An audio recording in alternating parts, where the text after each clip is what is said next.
Dito po sa mga pagsunod nila sa batas, pagpaparehistro po sa SEC, kayo ho ba sa SEC ay humihingi ng business model nila? Oo, yung actually business plan po yung requirement ng SEC. Opo, Sa opo. business plan po, Mm. kailangan mag-submit ang lahat po ng Hmm. nagfi-financing, nagle-lending, basta nag-o-offer ng products and services nila Okay, sa opo. publiko. Sige Opo. po. So, business model nila, business plan Nakalagay, nila. Okay, nakalagay po dun sa business plan, sir, yung products and services, mga fees and charges nila, tapos kung ano-ano pang mga vital information na kailangan malaman ng publiko. okay, sige po. So, doon ho ba sa business plan, business model na iyan, bawal na kaagad yung pong sinasabi na employ ng third party na kumpanya para tagatawag doon sa may utang at harasin yung may utang? Sir, actually, yung third-party service provider, hindi po siya bawal kasi po yung may batas po na galing po sa Kongreso, yung Financial Products and Services Consumer Protection Act.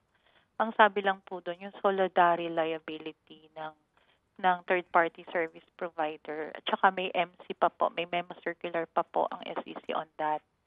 So, ang kailangan lang po, meron pong specific measures on how they will secure yung yung private information, yung storage at saka kung sinong magdi-deal at paano i-deal yung Okay. private information. Sige ma'am. So, sa ilalim po kaninyo ng panuntunan, yung pong liability na... Solidary po. Apo, sandali muna ma'am. Apa. Opo. I hope you don't mind. Ano po, let me just finish, ha? Opo, okay. Attorney, so nangangahulugan po na yung pong liability, kung meron man, nung third party na kinuha ng lending company, opo, pag nagkamali siya, yung third party yun, sa kanya lang yon, solo lang po yun? Anong ibig sabihin yun sa kanya lang yun? Ah, Sino I yung mean, ah, I mean, pupuwede bang maghugas ng kamay yung pong lending company na kumuha ng third party na tagatawag do'n sa mga may utang sa kanila? Kapag ba nagkamali yung third party, lumabag sa mga panuntunan mismo nito pong Financing Company Act at Lending Company Regulation Act, walang pananagutan yung principal niya?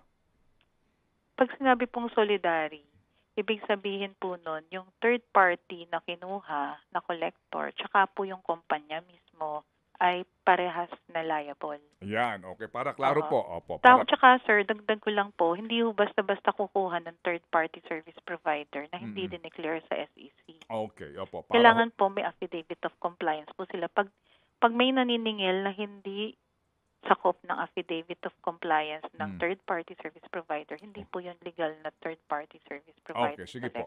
Okay.